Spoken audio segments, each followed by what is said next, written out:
रोहित पवार काल मला भेटले आणि या क्षेत्रातले काही एव्हिएशन क्षेत्रातले काही सध्याचे पायलट्स, फील्डवर काम करणारे तंत्रज्ञ,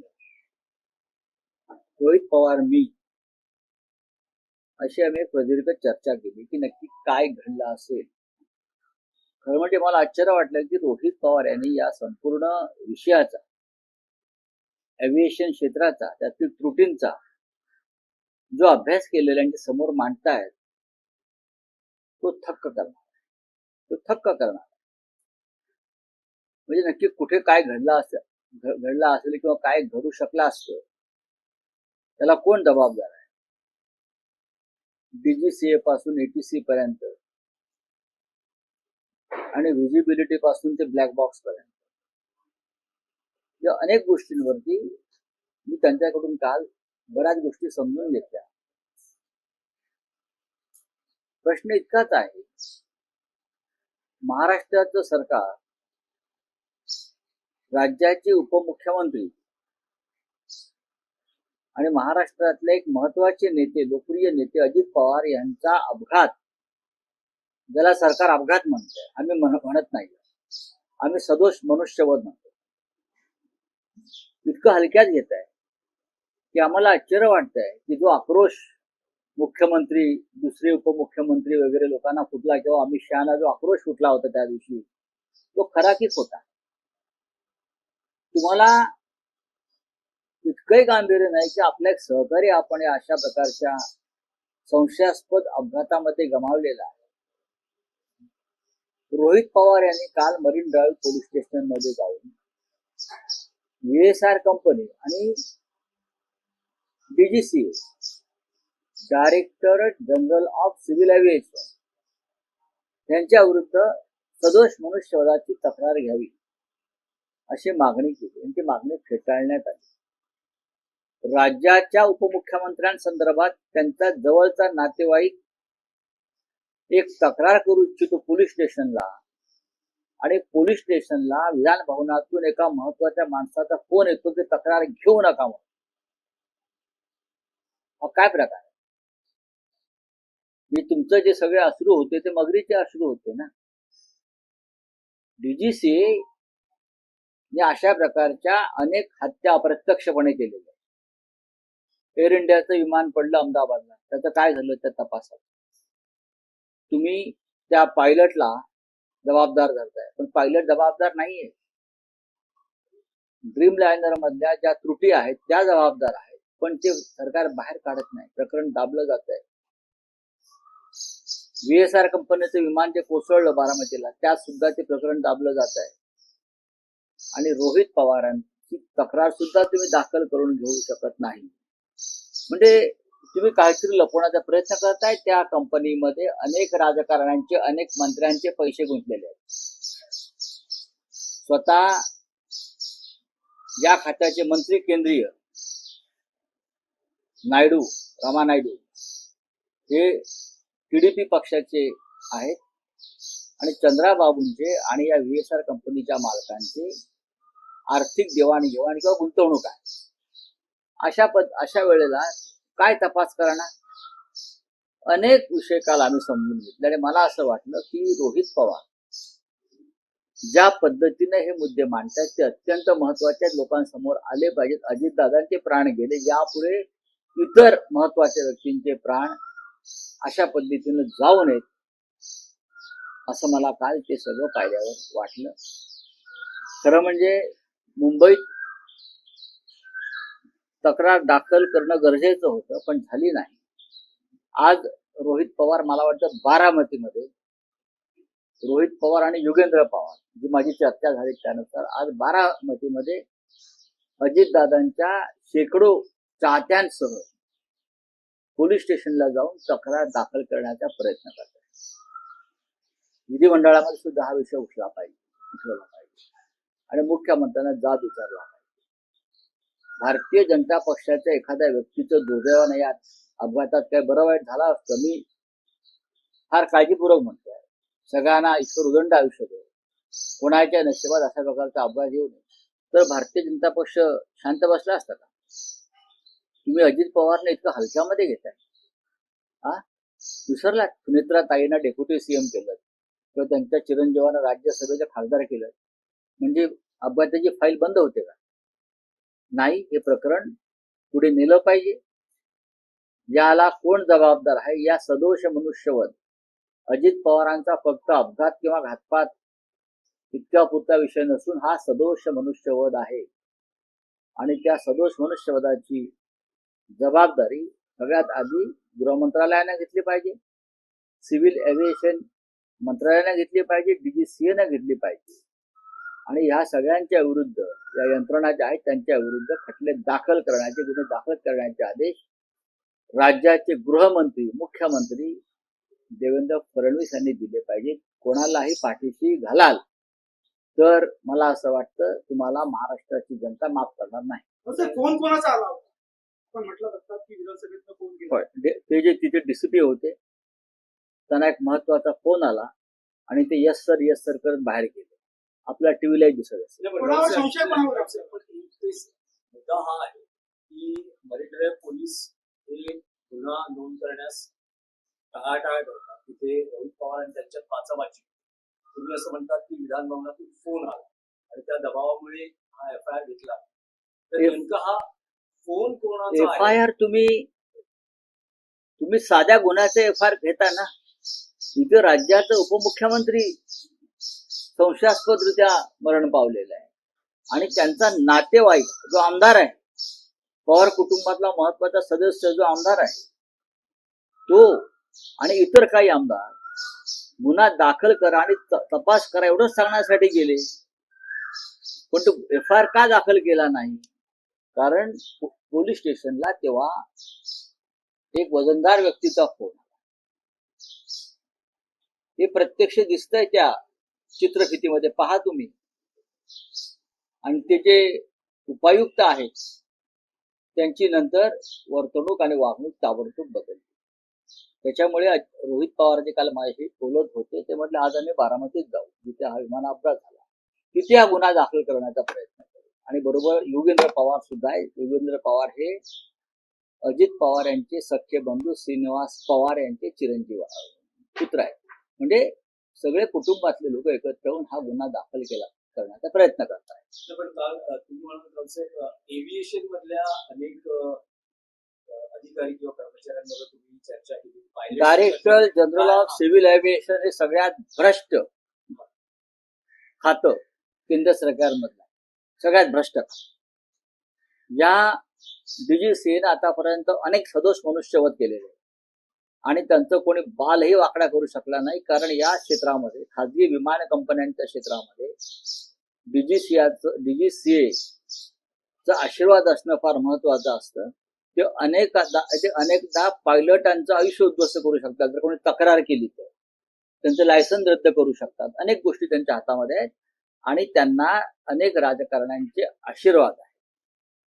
अनेक राजकारण्यांची गुंतवणूक VSR कंपनीमध्ये आहे. हे जे रोहित पवार सांगतायत ते मी काल प्रत्यक्ष पाहिलंय कागदपत्रांसह. त्याच्यामुळे माझी खात्री पटलेली आहे की VSR कंपनी आणि DGCA वरती सदोष मनुष्यवधाचा गुन्हा दाखल व्हायला पाहिजे आणि राज्याचे गृहमंत्री यांनी त्या संदर्भात स्पष्ट निर्देश दिले पाहिजे. सुनेत्राताई पवार या डेप्युटी CM आहेत, त्यांना तो अधिकार आहे. आपल्या पतीच्या रहस्यमय मृत्यूच्या चौकशीत त्यांनी सुद्धा तेवढाच रस घेतला पाहिजे जेवढा रोहित पवार आणि आम्ही सगळे घेत आहोत. त्यांनी मुख्यमंत्र्यांना सांगायला पाहिजे की मुख्यमंत्री महोदय, आपण गृहमंत्री आहात, तुम्ही FIR का दाखल करत नाही हे उपमुख्यमंत्री सुनेत्रा वहिनी पवार यांनी विचारायला पाहिजे, अशी आमची अपेक्षा आहे. अजितदादांचा मृत्यू हा सदोष मनुष्यवध आहे. हा जो विभाग आहे हा केंद्रीय विभाग आहे. येणाऱ्या म्हणजे जे अर्थसंकल्पीय अधिवेशन चालू आहे त्यात तुम्ही बघा, सुप्रिया सुळे या लोकसभेत हा विषय लावून आम्ही सगळे लावू, सर्व पक्षाचे लोक हा विषय लावू. अजित पवार सगळ्यांचे नेते होते. तुम्ही जे म्हणताय हा केंद्रीय अखत्यारीतला विषय आहे असेल, पण अपघात महाराष्ट्रात घडलेला आहे, बारामतीत घडलेला आहे. गुन्हा दाखल करायला मुंबई किंवा बारामतीमध्ये गृहमंत्र्यांना काय अडचण आहे?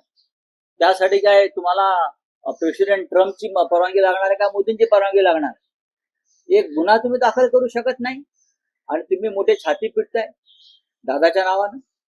रावसाहेब, सीबीआय आणि सीआयडी कडनं जेव्हा तपास चालू आहे प्रोग्रेसमध्ये असताना अशा प्रकारे एखादी दुसरी आतापर्यंत- यंत्रणा होऊ शकते का?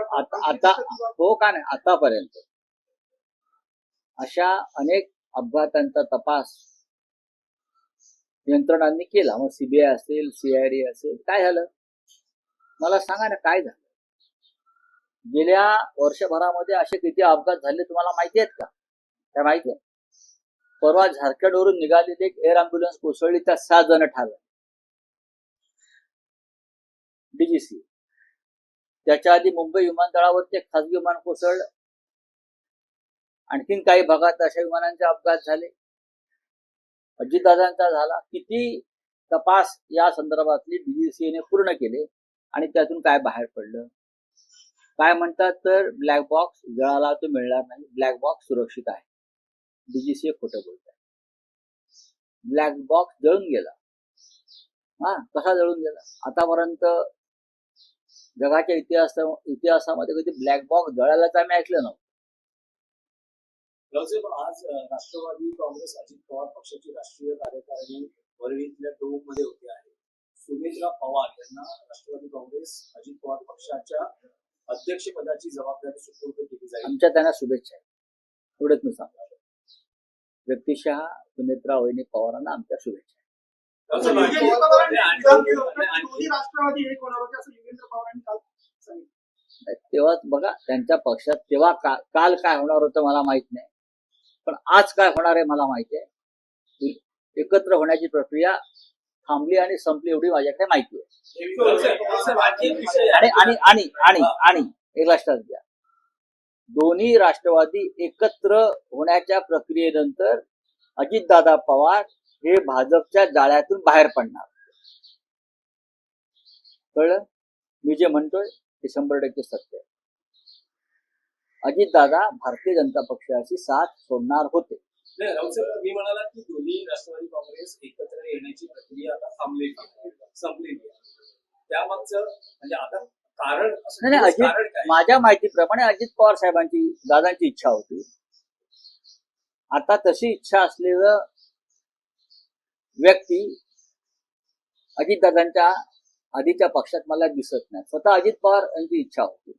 अजित पवारांना भारतीय जनता पक्षाच्या पकडीतून आणि तावडीतून बाहेर पडायचं होतं आणि एकत्र येऊन एका मोठ्या राष्ट्रवादी काँग्रेस पक्षाच्या संदर्भात त्यांच्या काही भूमिका होत्या. हे आता हळूहळू जेव्हा आम्ही माहिती घेतो तर बाहेर ते पण त्यांना भाजपच्या पकडीतून बाहेर पडायचं होतं. भाजप हा खोटा आणि ढोंग्यांचा पक्ष आहे. त्यांनी दादांनाही फसवलं. म्हणजे खटले काढून घेऊ सांगितलं आणि खटले कायम ठेवून परत त्याच्यामध्ये वाढ केली. नाही, पण राहुल साहेब, असं असेल तर अजितदादांचा जो अपघाती मृत्यू आहे तो हे एक कारण असू शकतं. याच्यावर मी अनेकदा बोललेलं आहे आणि आता मी काय सांगतो, हा सदोष मनुष्यवध आहे. त्याच्यामुळे रोहित पवार जे सांगतायत किंवा पवार कुटुंब जे मागणी करतोय किंवा आमच्यासारखे दादांचे चाहते जे मागणी करतायत की VSR कंपनी आणि DGCA वरती गुन्हा दाखल करा, सदोष मनुष्यवधाचा गुन्हा दाखल करा. कोणीतरी जबाबदारी घ्यायला पाहिजे ना. एखादा खून झालेला आहे, कोणीतरी खून केलाय ना. खून केलेल्या हत्या झालेली आहे. मुंबई महानगरपालिकेच्या राज्यसभेचा विषय आहे. रावसाहेब, राज्यसभेचा विषय आहे. काय आतापर्यंत तर्क आहे, काय निर्णयाप्रती महाविकास आघाडी येते आहे? शरदचंद्र पवार हेच उमेदवार असतील की शिवसेना उद्धव बाळासाहेब ठाकरे पक्षाची जी मागणी आहे, दावा आहे, आणि आता काँग्रेसही बाळासाहेब थोरातांचं नाव पुढे करते आहे, तर काय होईल? 3 पक्ष लवकरच एकत्र बसतील आणि निर्णय होईल. एक मात्र नक्की की शरद पवार साहेब ही निवडणूक लढणार आहेत, एवढं मात्र मला माहिती आहे. आता 3 पक्षांचा जो काही विषय आहे तो एकत्र, 3 पक्ष त्याला मान्यता देत आहेत, नाही देत आहेत, अजून काय होत आहे त्याच्याविषयी मी आता सांगू शकत नाही. कालच मी पवार साहेबांच्या प्रकृतीची चौकशी करण्यासाठी मी इस्पितळात फोन केला. त्यांच्याने माझा एक वेगळ्या प्रकारे संवाद झाला. तेव्हा मला त्यांच्या बोलण्यातून जाणवलं ते मी तुम्हाला सांगतो. आता शेवटी 3 पक्ष महाविकास आघाडी आहे. एक मात्र नक्की आहे की शिवसेनेच्या सुद्धा बिर्यांका चतुर्वेदी निवृत्त झालेल्या आहेत. काँग्रेस पक्षाच्या रजनीताई पाटील निवृत्त झालेल्या आहेत. तिन्ही तिथे राष्ट्रवादीतून माननीय शरद पवार आणि फौजा खान निवृत्त झाले आहेत. 4 निवृत्त झालेले आहेत 3 पक्षांचे. प्रत्येक जण आपापला दावा सांगेल की आमची ही जागा आहे, आमची ही जागा आहे, आमची जागा आहे. पण जागा एकच जाणार आहे आणि 3 पक्षांनी एकत्र येऊन निर्णय घेतल्याशिवाय विधान परिषद यापुढची प्रत्येक विधान परिषद आणि राज्यसभा ही विरोधी पक्षाला मिळणार नाही. त्याच्यामुळे आम्हाला सगळ्यांना अत्यंत संयमाने आणि शहाणपणाने निर्णय घ्यावा लागणार आहे. 36,000 कोटीच्या ठेवी महानगरपालिकेच्या फोडल्या जाणार मुंबईच्या विकासासाठी. ही मुंबईकरांना दिलेली भेट आहे. पहिल्याच अर्थसंकल्पात 36,000 कोटी जे माननीय उद्धव ठाकरे साहेबांनी मुंबईच्या आणि मुंबईकर जनतेच्या आणि महानगरपालिकेच्या सुरक्षेसाठी ठेवलेल्या ठेवी होत्या, त्या आपत्कालीन परिस्थितीमध्ये काढायच्या असतात. आपत्कालीन अशी कोणती आपत्कालीन परिस्थिती आहे? याचा अर्थ गेल्या 4 वर्षामध्ये प्रशासकीय काळामध्ये मुंबई महानगरपालिकेची लूट झाली. ठेकेदारांनी लुटली. त्या लुटीतला वाटा राज्यकर्त्यांना मिळाला आणि आता तुमच्याकडे विकासाला पैसा नाही. तेव्हा माननीय उद्धव ठाकरे यांच्या नेतृत्वाखाली ज्या ठेवी ठेवण्यात आल्या त्याच्यावर तुम्ही दरोडा घालताय. तुम्ही स्वतः काय कमवलं? अहो, सरकार तुमचं आहे ना महाराष्ट्रात आणि केंद्रात. मग 36,000 कोटी काय देऊ शकत नाही देवेंद्र फडणवीस? नुसती सत्ता भोगणार आहात तुम्ही. देखिए रोहित पवार जी का ये कहना है, मुलाकात हुई, मैं उनसे फिर एक बार एक्सीडेंट के बारे में पूरी बातें समझ ली, क्या हुआ है, कैसे हुआ है. उनके साथ टेक्निकल एक्सपर्ट्स थे. मुझे पूरा विश्वास है कि पूरी बातें सुनने के बाद मुझे लगता है VSR कंपनी, जिस कंपनी का विमान था, जहाज था, और DGCA के ऊपर FIR लॉज होनी चाहिए. ये सदोष मनुष्यवध का गुना है, ये मानवीय हत्या है. तो DGCA और VSR कंपनी के ऊपर FIR लॉज होना चाहिए और उनकी जांच सिटिंग हाईकोर्ट जज से होनी चाहिए. देखिए बात ऐसी है, अजीत पवार के रिश्तेदार अगर जाकर अपना कंप्लेंट लॉज करना चाहते हैं और पुलिस लॉज नहीं करती, उनका मतलब पुलिस पर दबाव है. आज रोहित पवार बारामती में जाकर एक कंप्लेंट लॉज करेंगे ऐसे लगता है, लेकिन वहां भी पुलिस के ऊपर दबाव होगा.